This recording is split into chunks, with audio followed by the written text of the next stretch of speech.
यानी कि हम ये पढ़ते हैं इस अध्याय में कि रानी एस्थर के समेत पूरा यहूदा साम्राज्य जो राज्य था उस टाइम, सब यहूदी लोग, रानी एस्थर, उसका भाई, वो सब 3 दिन के फास्टिंग प्रेयर पर थे।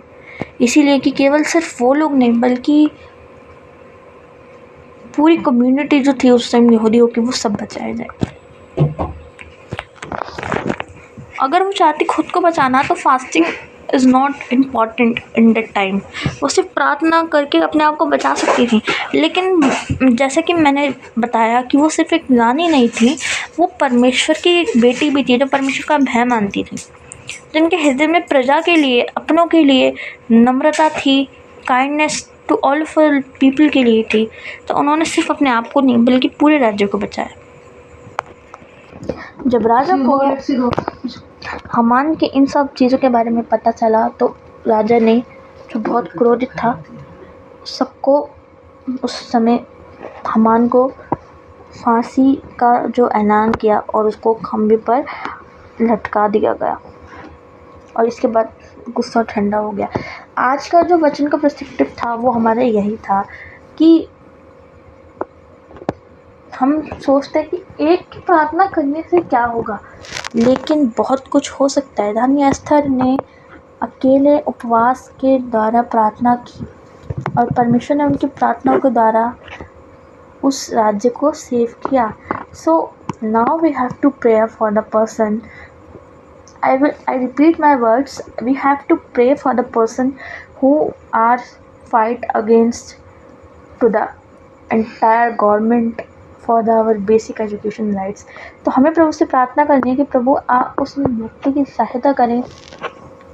और आज का ये जो वचन का मेरा सिर्फ एक पर्सपेक्टिव यही था कि ये मैसेज हम बिलीवर्स तक पहुँचे, कि हमें सिर्फ अपने लिए नहीं प्रार्थना नहीं करनी है, हमारे आसपास जो हो रहा है सब चीज़ों के लिए हमें प्रार्थना करनी है।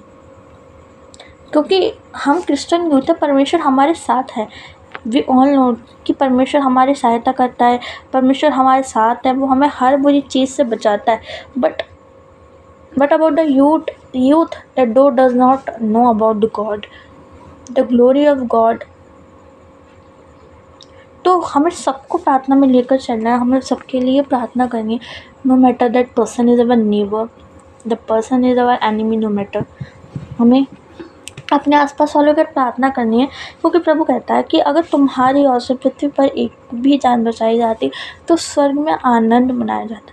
हमें ऐसा काम करना है वचन के द्वारा कि पृथ्वी पर वो हो और स्वर्ग में आनंद मनाया जाए। प्रभु इस वचन पर आशीष दे।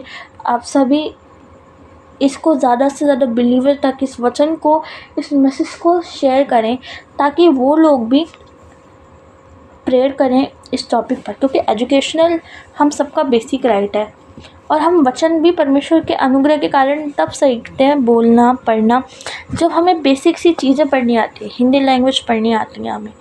तो इस चीज़ के लिए हम सभी को प्रार्थना करनी है कि जो हो रहा है प्रभु, इस चीज़ से आप हम सबको, यूथ को शांति दें और प्रभु आसपास का जो माहौल है वो रहने लायक हो सके। प्रभु इस वचन पर आशीष दे। और आप लोगों की जो भी वचन से रिलेटेड रिक्वेस्ट हो, वर्स हो, आप लोग वो भी बता सकते हैं। और मैं प्रभु को धन्यवाद दूंगी कि जब से मैंने 2 हफ्ते पहले ये चैनल स्टार्ट किया, प्रभु ने मेरी बहुत सहायता की धीरे धीरे आगे बढ़ने में। तो हम ये जानते हैं, बाइबल बताती है कि जो एक डिफ़िकल्ट वे है, बाइबल भी बताती है कि डिफ़िकल्ट वे से बिलीवर जब जाते हैं तो उनके लिए आगे का जो रास्ता होता है, परमेश्वर अपने आप सब कुछ योजनाएं बनाता जाता है। वो रास्ता, परेशानी, मुश्किलें, सब चीज़ें क्लियर होती जाती हैं। पर जब हम एक शॉर्टकट चुनते हैं तो वो आगे जाके हमारे लिए एक ऐसा वे बन जाता है जिसको पाथ बहुत डिफ़िकल्ट हो जाता है हमारे लिए। तो धीरे धीरे परमेश्वर हमारी सहायता करे चैनल के थ्रू बढ़ने में। मैंने एक कम्युनिटी बनाई है जहाँ पे मैं बाइबल वर्सेस पोस्ट करती हूँ, तो उसका भी लिंक डिस्क्रिप्शन में है, आप लोग चाहें तो ज्वाइन कर सकते हैं। वहाँ पे जो कंटेंट है वो भी 100% एंड प्रॉपर बाइबल का है। तो इस चैनल को आप ज़्यादा से ज़्यादा विश्वासी बिलीवर लोगों तक पहुँचाएँ वीडियोज़ को, चैनल को लाइक शेयर करें, सब्सक्राइब करें। आप लोगों का जो भी वर्ड्स और प्रेयर रिक्वेस्ट हो आप वो भी बता सकते हैं। प्रभु इस वचन के द्वारा आप सभी को आशीष दें। Thank you so much for watching and praise the Lord.